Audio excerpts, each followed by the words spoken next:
Hello and welcome to my third episode on this series on how to make a mod for Total War Warhammer.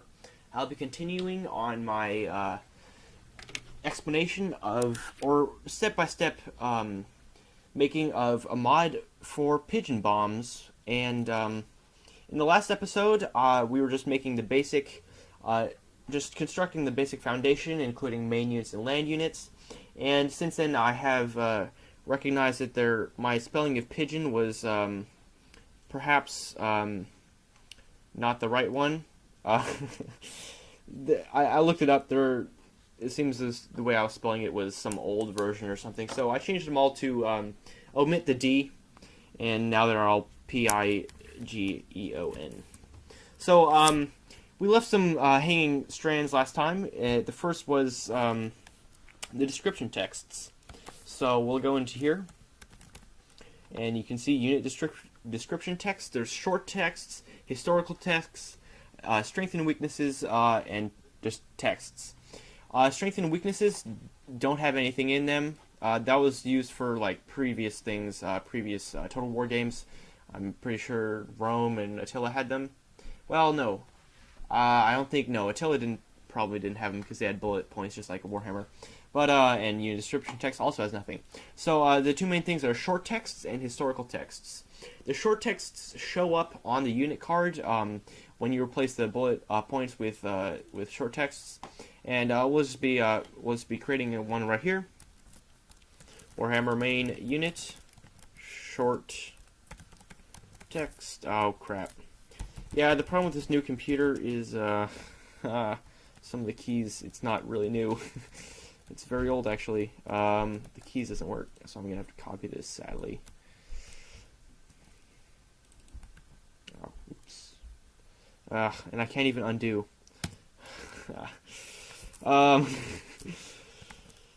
Struggles of first world problems. Okay, unit, short, tech, Empire, and then Pigeon, not with a D, bomb. So I've got a little text here that I wrote, not based on much, but I'm just gonna copy that, and yeah, you can see the basic layout of these. It's very short, little description here. And the other one is historical texts. I honestly don't know where these show up in the game, but they have them in there for a reason. So I always include one. Maybe it's like if you right click and do an encyclopedia or something. I don't know. I've never actually seen my long text. Kind of sad, but because I spend so much time on them. Oh no, I copied that. Dang it.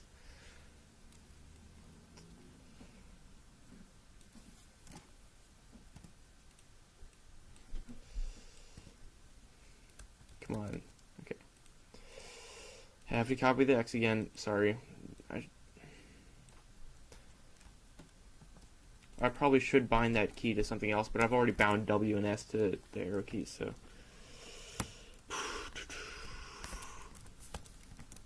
No, what am I doing? Copying.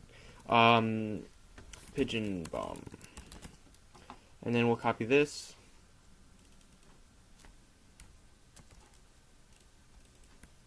Make sure it's the appropriate length. Yeah, could be longer, but that's good enough. And then we'll go back into, I believe it was land units. And we'll search for pigeon bombs. And we can change this to pigeon bomb. And pigeon bomb. Okay, so that's good. And so we'll go back to pigeon bombs. And the other loose strand that we hadn't resolved is no, maybe it was main units. Yeah, it was main units.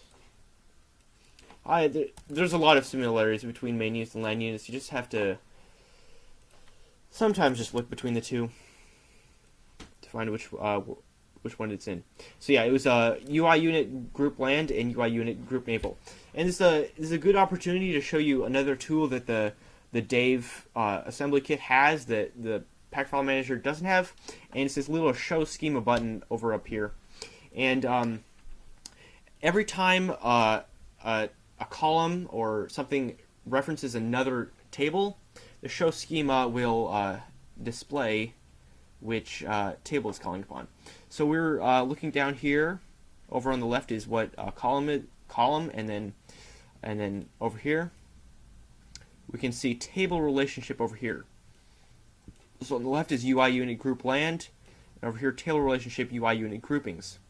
So we know we want to create something in UI unit groupings, or just see what we'll just investigate. Okay, UI units groupings. We'll open this up, and we can see here. Oh, okay. So we have a little on-screen name. So this must be what. So when you have the unit cards, you have a little icon saying what type it is, and a little tooltip on what. It's kind of like a class. So our pigeon bombs don't really fall into many categories, which is the problem here. At this point, you just have to. Maybe we'll search for flying. Cavalry flying, no. Monstrous infantry flying, not particularly. But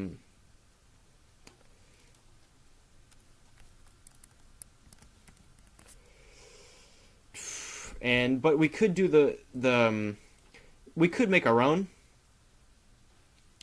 And yeah, let's just do that. It'll be simpler. So we'll do emp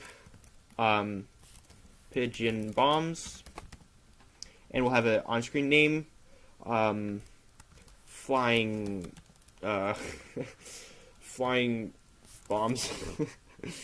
We'll just put whatever. Icon, we'll make it the same as the Fellabats. We don't really want to create our own icons as of yet. And a little tooltip.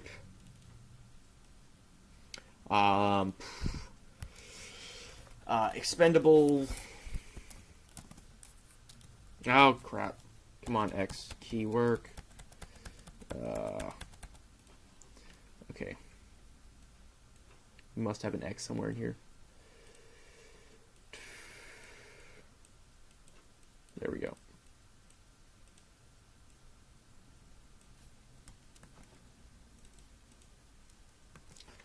Expendable and birds give their lives.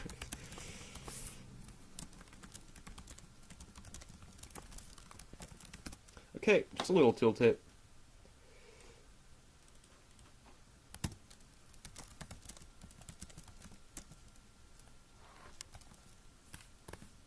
Nah, well, whatever. We'll just leave it at that. And parent group, we'll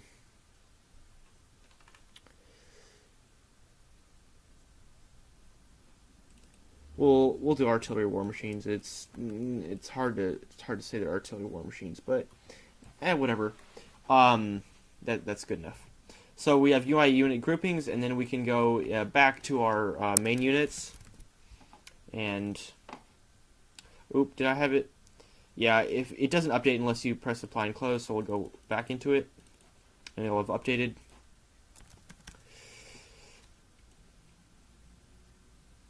And we go in here and select our pigeon bombs. And there we have it. Everything that we have done in the previous thing, we have fixed up. So now to continue on, there's some things we need, some more tables we need before we have it in a custom battle. So the first thing is let the game put it into the custom battle permissions here.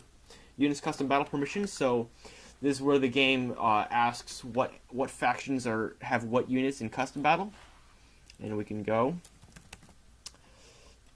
and we know it's in the Empire because the Empire has it. Oops.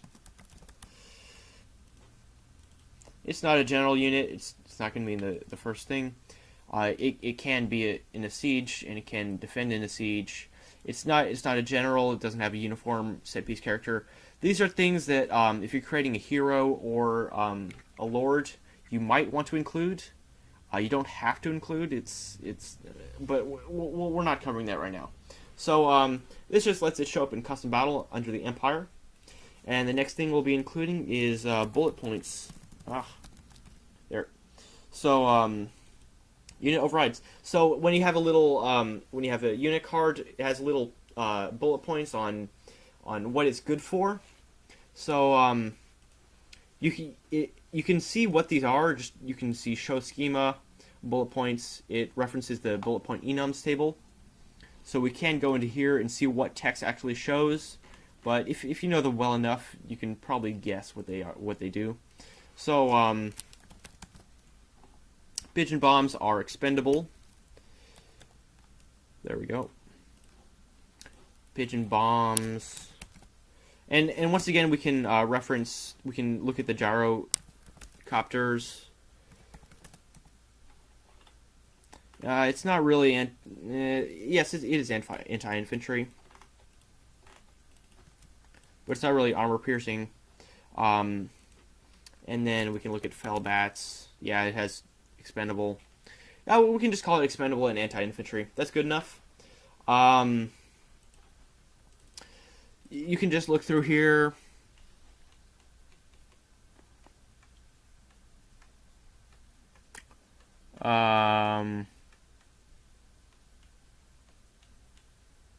Yeah, none of those will really help. Okay. And I just pressed delete there. You can also click on the thing and remove records. And it asks you, and this is our first case of something being read, and it shows delete here. So when we apply and close, that will just go away. So we have the bullet points, we have variants in main units, and it's in custom battle, and we should be good to go. This is like the bare bones. We don't have any unit abilities, we don't have any special abilities. It's just a copy of another variant, but we should be able to just see what it looks like in game. So yeah. First, we're going to want to export changes to binary. And you can see right here all the tables that we have edited. And it goes into this little window. And it tells us that tables have exported. So once you have exported changes to binary, then you're going to want to open assembly kit, binaries, and go into the Bob assembly kit. I mentioned this before, and this is the exporter. So the Bob takes your Dave files, your binaries, and puts them into a pack file manager, a pack that the pack file manager can read. So what we want to do is we want to take our working data. Oops. Hello. There we go. It's kind of hard to explain what all of these do, but most of the time you're just going to want to create a mod.pack, and this will go into the retail folder. You can see over here it says retail, and it'll show up right here. It'll show up as a mod.pack. If you're doing the only time you're not going to be doing a mod.pack is when you're actually changing the start pause, and that's a whole nother can of worms. But yes, mod.pack is what you will be using most of the time in any basic mod when you're not editing the campaign. So yeah, it says here create mod.pack was successful, and then we can exit. So now if we go back in here, assembly kit, we have a new folder here, the retail, any data, and mod, and there we go. So then we can open this, and I've automatically set it to open with pack file manager. And you can see here the DB, all of the things we have, and the text, and the DB, and all of these things. So the text DB is actually not in the vanilla files, but it is what the assembly kit uses. It's just weird. It has the localized names and localized strings. So one of the big downsides with the assembly kit is that it exports in this very dirty format. you can see all of these files here. So this is data 1. I don't even know what that is. This is chaos. This is beastman. All sorts of things here. And you're just going to want to delete all of these. So it takes a while to clean them out, and that's why some people don't use the assembly kit. And I mean, I choose to use it, but I only use it once, and then once I've cleaned all of these things out, then I've gone into full pack file manager and just used pack file manager for the final tweaks, fixing bugs and stuff like that. Because it's easier to track down bugs from the pack file manager than when you export from tweak every time. And this is just for compatibility issues.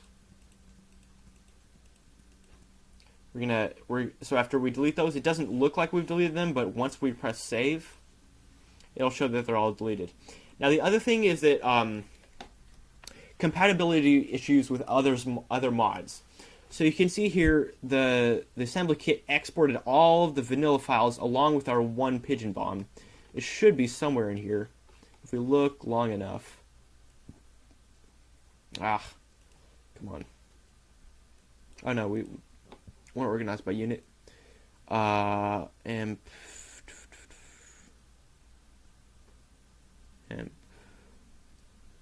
mods. There we go. So you can see our one little row here, and this was unit's custom battle permissions. And if you want to be super compatible with other mods, you can go ahead and delete all of the other columns here. You can delete those. Just delete and delete all of these.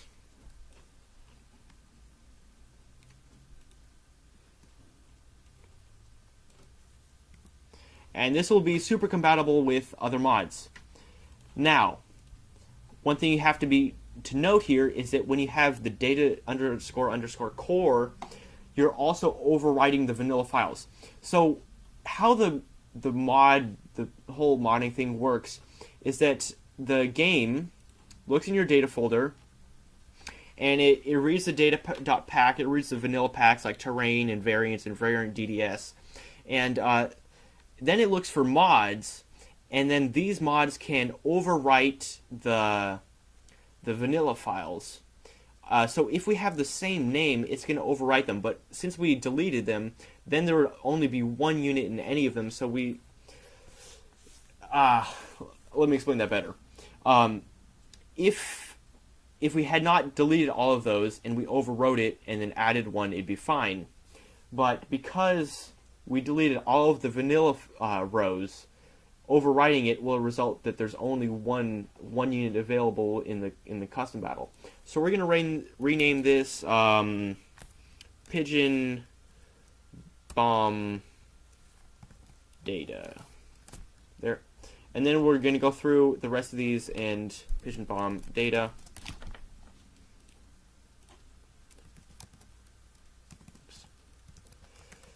And I'm not going to clean them out right now, but you can do that later. And the same goes with the text files. The downside of not cleaning, if you don't do this process with the localized the text things, it will actually overwrite the vanilla files so that people who use the game in other languages will all of a sudden have their entire game translated to English. So this landunits.lock, it's going to overwrite the game. It's going to, if we have all of these vanilla rows are going to overwrite the vanilla of the user, and then someone speaking in Russian, they're going to have their hammers or their whatever. They're going to look like hammers. You're going to say, what the heck? So they realize that you're not going to translate pigeon bombs into Russian, or if you have a giant mod, you're not going to translate everything. I mean, you could, and you would create multiple mods for that, but they just don't want their entire game translated into English. So you're going to have to delete all of the vanilla files from here if you want to use the assembly kit. So that's the downside of using the assembly kit, but you only have to do it once if you plan correctly. Unfortunately, since I'm showing you this to you, we're going to have to do it multiple times. But I'll do that off camera because we're just doing it in steps here. I normally wouldn't stop at this step. So the next thing is we have... oops. So we have in our retail the mod.pack, which is this. So what we can do is we can copy this, and then we can put it into the data folder and put it right here. Oops. Okay. So we're going to go back. We're going to first rename this to improve compatibility even more. Pigeon bomb unit. So then we're going to copy this, paste it in, and this is where the game looks for all of the mods that you have. And it's going to look at this, and yeah, we'll just take a look at it in game.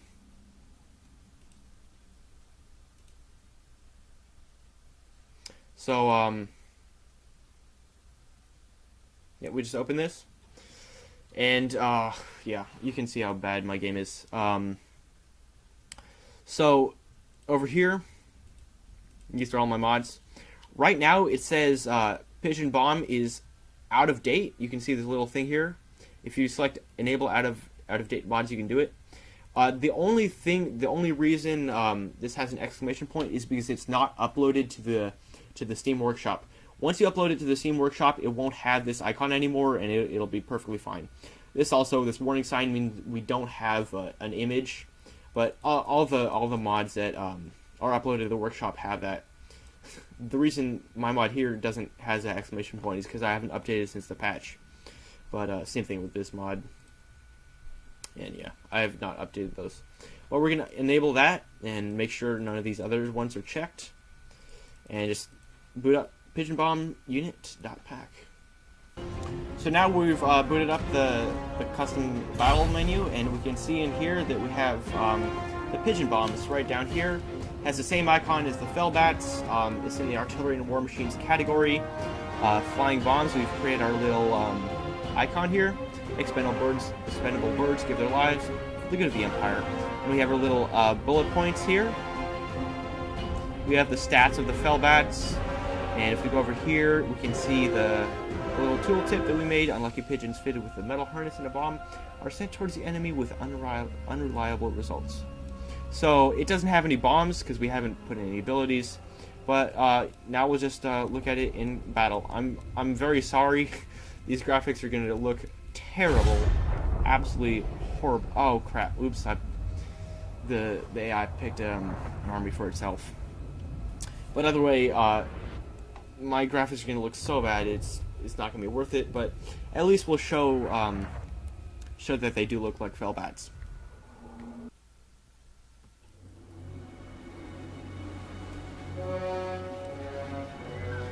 Okay, so now we are in deployment, and here is our proof of concept. We have our little icon, Pigeon Bombs, flying bombs, and you can see their stats and everything, and they're in game. They look absolutely horrible with the graphics I have, and the frames per second are at 13. I'm sorry for that. Oh god. Yeah, the last computer I won had everything on Ultra, so this just looks absolutely terrible. But yes, we do have them in game, and we can move them around, and they have the animations, and everything works.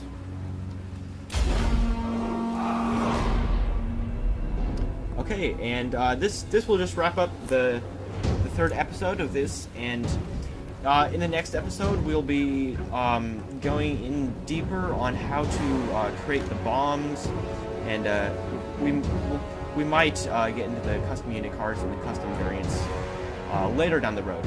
So that's all for now, and I'll see you next time.